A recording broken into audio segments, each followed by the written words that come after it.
ఇప్పుడు no cost cough syrup తో 60 రూపాయల విలువ గల ఇన్హేలర్ పూర్తిగా ఉచితం. దెబ్బకి దగ్గు జలుబు మాయం. బయట గ్రామాల నుంచి వచ్చిన వ్యక్తులు పోలింగ్ బూత్లను ఆక్రమించుకున్నారని ఆరోపించారు పులివెందుల వైసీపీ జెడ్పీటీసీ అభ్యర్థి హేమంత్ రెడ్డి. తనతో పాటు తన గ్రామస్తుల్ని ఎవ్వరిని కూడా ఓటు వేయనీయడం లేదని అంటున్నారు.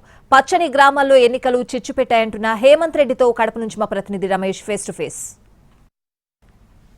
పులివెందుల జెడ్పీటీసీ ఎన్నికల్లో వైసీపీ అభ్యర్థిగా పోటీ చేస్తున్నట్టు హేమంత్ రెడ్డి మనతో ఉన్నారు. జెడ్పీటీసీ ఎన్నికల సరళిపై ఆయనతో మాట్లాడే ప్రయత్నం చేస్తాం. సార్ చెప్పండి, ప్రధానమంత్రి చూస్తున్నాం ఈరోజు జరుగుతున్నటువంటి ఉప ఎన్నికలు ఎలా జరుగుతున్నాయి? మీ అభ్యర్థులు కానీ తర్వాత మీ ఏజెంట్లు అందరూ కూడా కూర్చున్నారా? మా ఏజెంట్లు ఒకరు కూడా కూర్చోలే, మమ్మల్ని అసలు బయటికి రానిలే. మేము ఇంట్లోనే ఉన్నాము. పొద్దున తెల్లారుజామున 4 నుంచి మా మీద దాడులే జరుగుతున్నాయి. మా ఊరు చుట్టుకారం ఎంత లేదన్నా 900 మంది మనుషులు ఉన్నారు. మా ఇంటికాడ 120 నుంచి 130 మంది మనుషులు ఉన్నారు. మాకు 100 మీటర్ల దూరంలో దాదాపు 150 మంది మనుషులు పెట్టుకున్నారు. ఆ నుంచి పోలింగ్ బూత్ దగ్గరలోనే, పోలింగ్ బూత్కి 50 మీటర్లు కూడా ఉండదు, 40 మీటర్లు 30 మీటర్లు కూడా ఉండదు. ఆడ ఒక డిన్నర్ ఏర్పాటు చేసి ఆడ 200 నుంచి 300 మంది మనుషులు ఉన్నారు. ఆ నుంచి అట్లా రూములో ఉంది, ఆ నుంచి పోలింగ్ బూత్ నుంచి అట్లా పైకి ఆడ దాదాపు 300 మంది మనుషులను పెట్టుకున్నారు. 20-30 మీటర్ల దగ్గరలోనే ఆడ 300 మంది మనుషులు. ఏం చేయాలని ఉండారు? ఎలక్షన్ కమిషన్ చేయాలని ఉందా ఎలక్షన్? లేదంటే వాళ్ళకి కట్టబెట్టాలనుకుంటే కట్టబెట్టండి. ఎందుకు ఎలక్షన్లు పెట్టి ఎలక్షన్లు చేసి ఉండూరులో ఉండే వాళ్ళందరినీ బాగున్న ఊర్లను గబ్బట్టియాకండి. ఈ సాంప్రదాయము మంచిది కాదు. ఎవరికైనా సరే, మీకైనా సరే మంచిది కాదు, మాకైనా సరే మంచిది కాదు. ఎందుకు ఊరికి అనవసరంగా లేనిపోని రచ్చలు చేసి ఊర్లలో బాగుండే ఊర్లో గబ్బు పట్టియాకండి. ఏదో పాడి పంట పెట్టుకొని అందరూ బాగా రైతులు అందరూ బాగున్నారు, పొద్దున్న లేచి అన్న తమ్ముళ్ళు అని అందరూ అనుకుంటున్నారు. రేపు పొద్దున ఎదురు వచ్చే మాట్లాడే స్థితిలో కూడా లేరు. వాళ్ళు లేరు, మేము లేము. ఇవే కదా కొట్లాటలు ప్రేరేపించేది.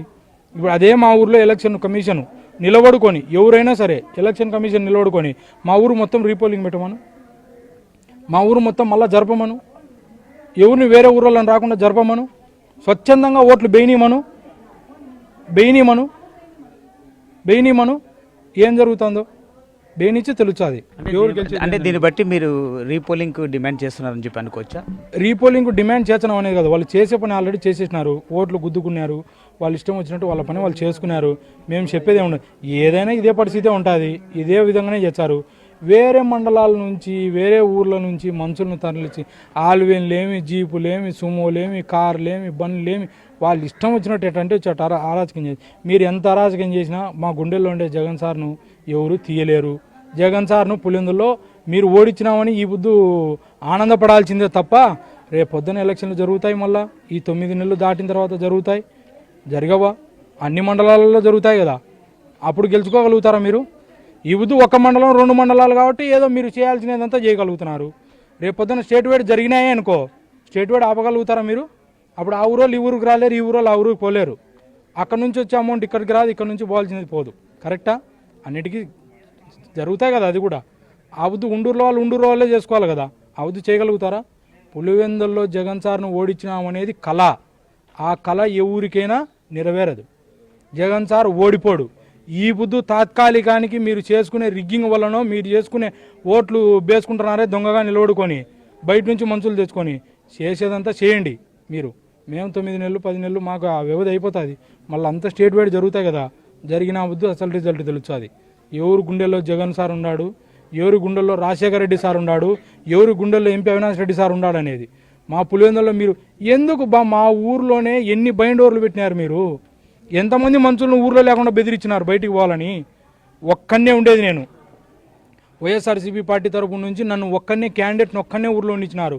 చోటా నాయకుల కాడ నుంచి పెద్ద నాయకుల వరకు మా ఇన్నోళ్ళను అందరినీ ప్రతి ఒక్కరిని ఇబ్బంది పెట్టినారు, ప్రతి ఒక్కరిని ప్రలోభాలు పెట్టినారు, ప్రతి ఒక్కరిని ఇబ్బంది పెట్టినారు. ఈ బుద్ధి చేస్తున్నారు. టైము చేయండి, ఓపిక పడతాం, అన్నిటికీ ఓపిక పడతాం. టైం వచ్చాది, వచ్చినప్పుడు చేస్తాం. మేము కూడా చేయకోకుండా అయితే మర్చిపోం. ఇతర ప్రాంతాల నుంచి వచ్చినటువంటి వ్యక్తులు అక్కడ రిగ్గింగ్ చేస్తున్నారని మనం అనుకోవచ్చా? రిగ్గింగ్ చేస్తున్నారేంది? వీడియోలు చూపించమంటే వీడియోలు కూడా చూపించాను నేను. వీడియోలు కూడా ఉన్నాయి మా దగ్గర.